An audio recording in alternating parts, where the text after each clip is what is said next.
Halo semuanya, balik lagi bareng aku Noel dan selamat datang di Apa Aja Dibahas gitu. Dan ini lumayan cerah banget siang-siang ini. Dan kali ini aku membahas tentang attention span gitu. Jadi sesuai dengan judul, attention attention span ini adalah sesuatu hal yang jarang dibahas oleh orang, terutama di Indonesia gitu. Padahal ini juga salah satu hal yang akan mempengaruhi produktivitas kita. Jadi apa sih yang pertama definisi dari attention span gitu ya? Berdasarkan dari ChatGPT gitu ya. Attention span itu rentang waktu di mana seseorang dapat memusatkan perhatiannya pada suatu aktivitas atau tugas tanpa teralihkan. Jadi gimana ataupun seberapa lama kita mendedikasikan fokus kita, kemampuan kita untuk melakukan suatu tugas gitu. Bentar, ada mau bersin-bersin gitu aku ya. Oke, jadi kenapa ini salah satu hal yang penting untuk dibahas? Karena di era sekarang semakin berkembangnya zaman, berkembangnya aduh, sosial media ya terutama ya. Attention span ini benar-benar sangat penting untuk dipahami oleh setiap dari kita. Itu ketika kita beraktivitas dan segala macam melakukan tugas, mengerjakan tugas sebagai mahasiswa, kerja sebagai orang yang sudah kerja. Ini sangat penting gitu. Karena di luar aku banyak banget referensi dari video luar gitu tentang aduh, tentang produktivitas dan juga attention span di mana nah ini menjadi concern juga di luar gitu ya. Terutama sebenarnya untuk produktivitas aku ngikutin dari Eli Abdal dan juga Matt D'Avella gitu. Dan aku sangat-sangat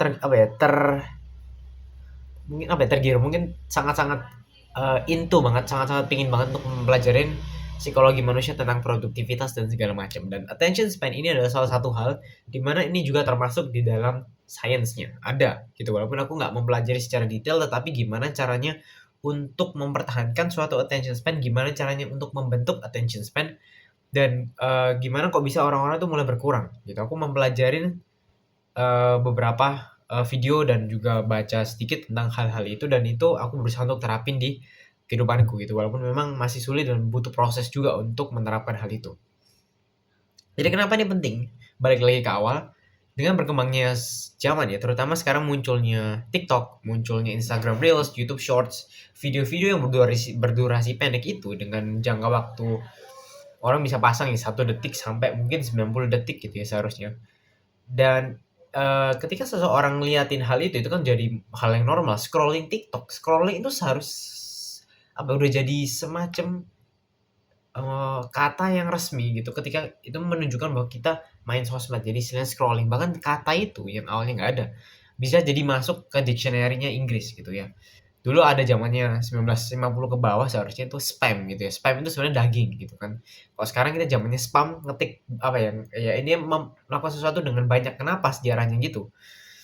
Berdasarkan yang sebelumnya aku pernah baca gitu, spam itu daging, tapi karena mereka iklannya itu terlalu banyak di mana-mana, double pak pak pak pak pak gitu. Jadi akhirnya jadilah sebuah kata di mana spam itu akhirnya merujuk ke hal yang dilakukan secara berulang dengan banyak gitu, dalam rentang waktu yang singkat. Dan akhirnya scrolling ini juga jadi suatu kata gitu, karena dengan banyaknya ada orang yang ngelakuin hal tersebut dan menormalisasikan itu. Jadi ya udah gitu. Jadi ini salah satu concern juga kenapa sebenarnya aku sangat anti dengan TikTok gitu ya. Cuman akhir-akhir ini mungkin udah 3 hari 4 hari aku download TikTok karena juga dari mamaku juga sih, karena beli barang bisa lebih murah gitu kan. Dan juga bisa dapat duit dari situ dengan affiliate dan segala macamnya gitu ya. Jadi salah satu alasan aku mau download TikTok. Tapi aku nggak pakai untuk scrolling, aku cuman pakai untuk shopping doang, beli barang gitu ya. Dan mamaku juga scrolling TikTok, dan juga beberapa orang-orang yang aku kenal banyak banget yang scrolling TikTok. Bahkan aku iseng buat ngeliat screen time-nya mereka bisa sampai 3 jam dalam 1 hari gitu. Instagramku mentok tuh sejam dan aku merasa itu udah terlalu banyak. Jadi aku cuman punya Instagram dan YouTube gitu ya. Digabung kalau di handphone untuk scrolling mentok sejam setengah dalam sehari rata-rata. Nggak rata-rata sih, kemarin juga aku batasin dan ternyata eh kita bisa batasin ternyata. Gimana caranya mungkin aku bakal bahas di video berikutnya, cara untuk membatasinya secara singkat gitu. Dan dengan berkembangnya aplikasi yang udah aku sebutin tadi, ini sangat ini akan mengganggu attention span kita, mengganggu fokus kita. Karena kenapa? Kita kan mudah terdistraksi di zaman sekarang. Kalau pernah mau coba gitu ya, handphone mati misalkan, ataupun handphone nggak deket sama kita nggak tahu mau ngapain, game, kita kayak gelisah gitu. Itu apa ya, itu jadi sesuatu hal yang sangat concerning juga gitu. Ketika kita nggak ada handphone yang biasa kita pegang, akhirnya kita nggak ada pelampiasan untuk ngisi kekosongan kita, kita jadi gelisah gitu. Jadi hal itu yang akan merusak kemauan fokus kita karena kita udah terbiasa untuk pegang dan ngisi waktu dengan scrolling itu. Dan scrolling ini kenapa menjadi salah satu hal yang juga perlu diwaspadai juga adalah karena konten yang disajiin itu kebanyakan berbeda gitu. Misalkan kita dalam sehari bisa nonton 50 konten anggapnya. Dan anggaplah dalam waktu rentang 10 menit ada 10 konten dengan satu konten masing-masing 1 menit. Anggaplah konten pertama memasak, konten kedua sepak bola gitu ya, bahas mungkin Indonesia wasit kemarin misalkan. Jadi masak, konten kedua sepak bola, konten ketiga mungkin Mobile Legend gitu ya. Konten keempat mungkin tentang orang ngevlog, konten kelima orang jualan barang, konten keenam ada Willy Salim yang dihujat, konten ketujuh dan segala macam gitu. Jadi konten itu nggak akan sama dalam rentang waktu yang pendek. Kenapa? Karena manusia punya yang namanya level dopamin, di mana dopamin itu berhubungan dengan hal yang memberikan kita kepuasan, gitu, kenikmatan gitu. Dan aku nggak bakal bahas gitu, tapi intinya itu. Jadi dengan adanya dopamin ini, dengan konten yang bergantian terus dopamin kita naik dan kita akan merasakan kepuasan. Tetapi karena terlalu sering kita kasih naik dengan lihat itu, akhirnya standar kita yang awalnya rendah jadinya tinggi. Dan ketika kita nggak pegang handphone, otomatis kan dopamin lagi turun dan kita butuh untuk balik ke standar minimal itu. Padahal awalnya sebelum kita pakai itu standar minimal kita misalkan 0. Terus kita pakai standar kita jadi 10. Pas kita pakai memang 10 terus. Standarnya juga ikut kan lama-lama kan menyesuaikan. Dan ketika kita lepas dari sosmed ataupun dari handphone kita, levelnya ini turun. Padahal kita butuh 10 nih, bukan 0 lagi. Jadi kayak kita cari gimana cara kita bisa dapat minimal 10. Dan ini adalah hal yang bikin kita mudah terdistraksi dan attention span kita jadi pecah gitu.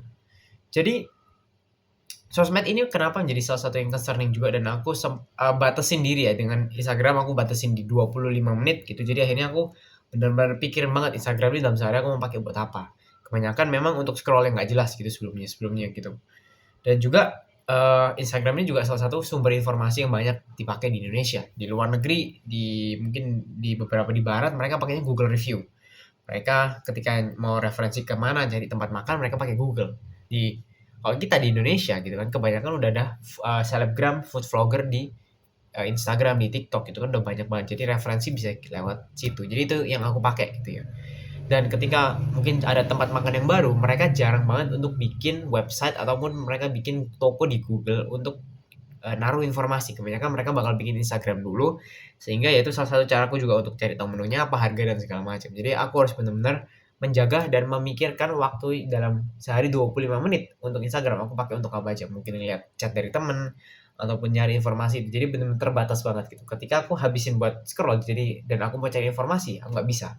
Sama juga dengan YouTube gitu. YouTube aku juga kadang pakai buat cari informasi dan segala macam. Jadi kebijakan-kebijakan ini yang bikin kita harus mewaspadai juga ya. Kayak aku nih habis waktu di mana dan gimana cara untuk ngatasinnya. Dan salah satu sekali lagi attention span ini akan sangat mempengaruhi kita untuk bekerja. Ketika kita punya attention span yang kuat, kita akan bisa bekerja dengan maksimal dan ada istilahnya namanya flow.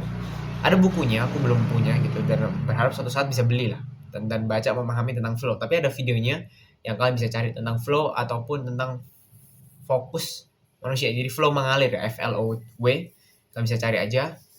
Dan itu akan sangat mempengaruhi di mana kita kan bisa ngalir untuk kerja terus tanpa terdistraksi dan salah satu cara memang kita lepas untuk handphone gitu. Kalau kerjanya lewat handphone gimana? Kita bisa batasin diri sebenarnya. Salah satu yang aku lumayan suka dari fitur di Apple ya, di iPhone itu adalah mereka punya focus mode yang sangat menarik ketika kita pencet gitu ya. Itu tampilan layarnya kan kita berubah layoutnya kan sebenarnya berubah dan banyak aplikasi yang bisa kita pilih untuk kita kunci. Itu aku tahu dari channelnya Ali Abdal, dia nunjukin bahwa dia punya focus mode di mana ketika dia pencet banyak aplikasi yang akan mati, yang nggak akan bisa dibuka dan juga aplikasi tertentu yang dia akan pilih untuk jadi home screen-nya dia dalam rentang waktu tertentu sehingga fokus mode-nya dimatiin dan balik normal. Itu jarang banget untuk Android punya dan bahkan Android yang sekarang aku pakai dan sebelumnya itu fokus mode cuma sekedar matiin aplikasi tertentu. Jadi home screen-nya belum bisa kita rubah. Jadi itu salah satu mungkin pertimbangan juga ya untuk Android ataupun untuk beberapa developer handphone untuk mereka ngerubah launcher mereka masing-masing. Jadi balik lagi adalah untuk gimana cara kita bisa lebih baik dari hari kita sebelumnya adalah kita nganalisa, kita kurangnya di mana, lemahnya kita di mana. Aku sering kali untuk nunda, banyak banget termasuk sekarang gitu ya. Kemarin aku harusnya ngerjain tugas ini dan itu, tapi akhirnya aku tunda untuk besok aja.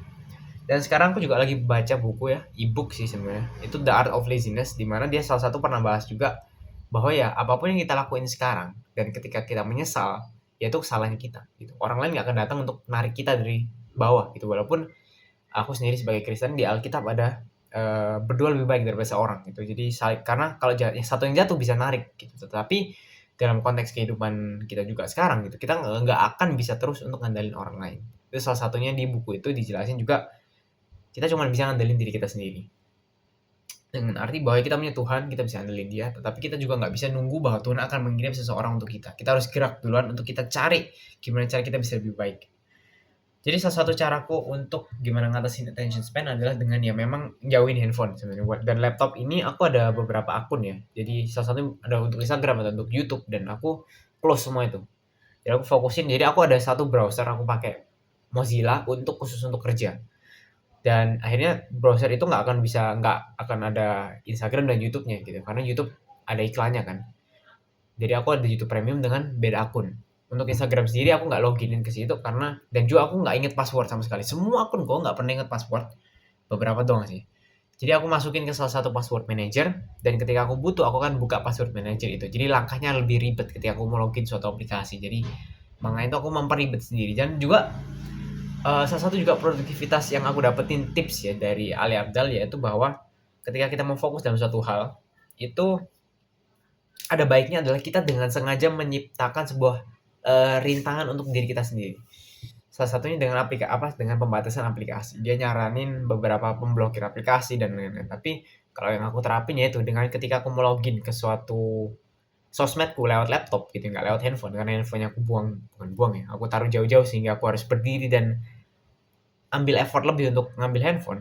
Akhirnya aku harus mikir 2 kali itu. Apakah aku mau ngabisin ini langkah-langkah ini untuk sosmed atau aku kerja aja gitu. Jadi untuk lingkungan kerja itu kita permudah.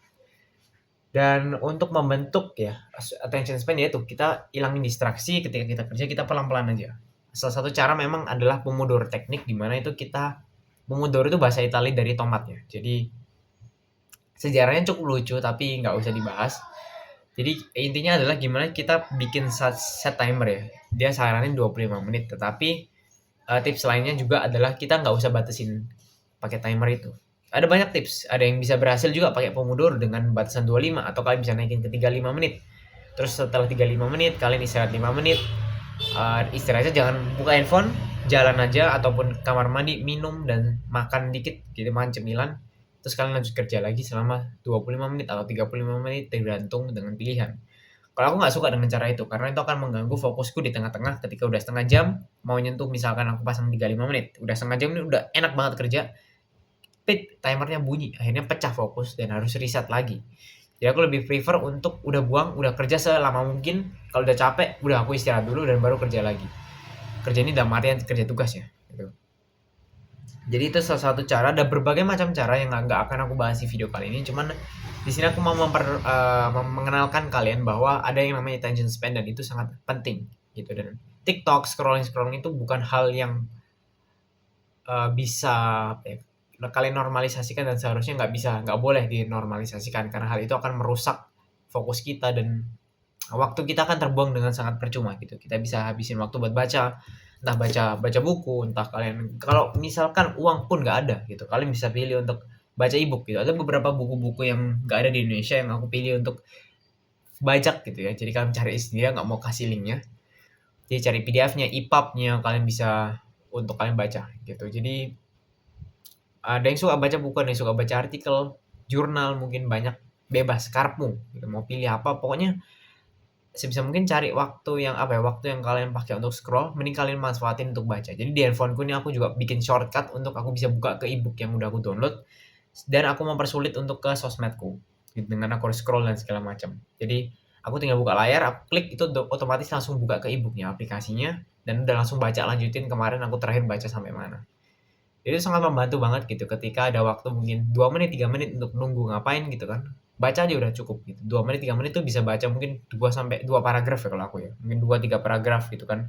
Bisa banyak gitu. Daripada buat nontonin konten yang kemungkinan besar kita akan lupakan besok gitu ya. Aku bahkan nggak inget gitu kemarin itu aku scroll Instagram tuh apa aja, YouTube Shorts tuh apa aja yang aku nonton nggak inget sama sekali gitu. Sama sekali gitu. Mungkin nontonnya Mas Ade ya, Ade karena aku ngikutin Mobile Legends gitu ada Mas analis gitu kan, Mas polisi BA.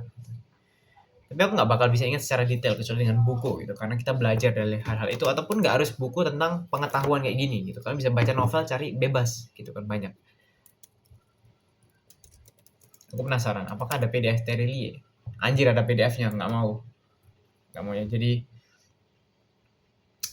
sebisa mungkin kalian cari suatu hal yang bisa menambah wawasan kalian dalam beraktivitas dan semoga nih video ini bisa membantu kalian juga untuk belajar apa ya, mengenal diri sendiri bahwa kita semua punya keterbatasan dan gimana caranya kita untuk mencari tahu gimana caranya kita mengurangi keterbatasan itu dan memaksimalkan kelebihan kita gitu lewat entah kemampuan membaca, kemampuan kognitif dalam bernalar, kemampuan berhitung. Aku percaya setiap kita punya kemampuan khusus. Jadi aku berharap kita semua bisa maksimalin kemampuan itu untuk bisa memperkuat diri kita sendiri untuk mempersiapkan kita di masa yang akan datang. Di mana persaingan akan semakin gila.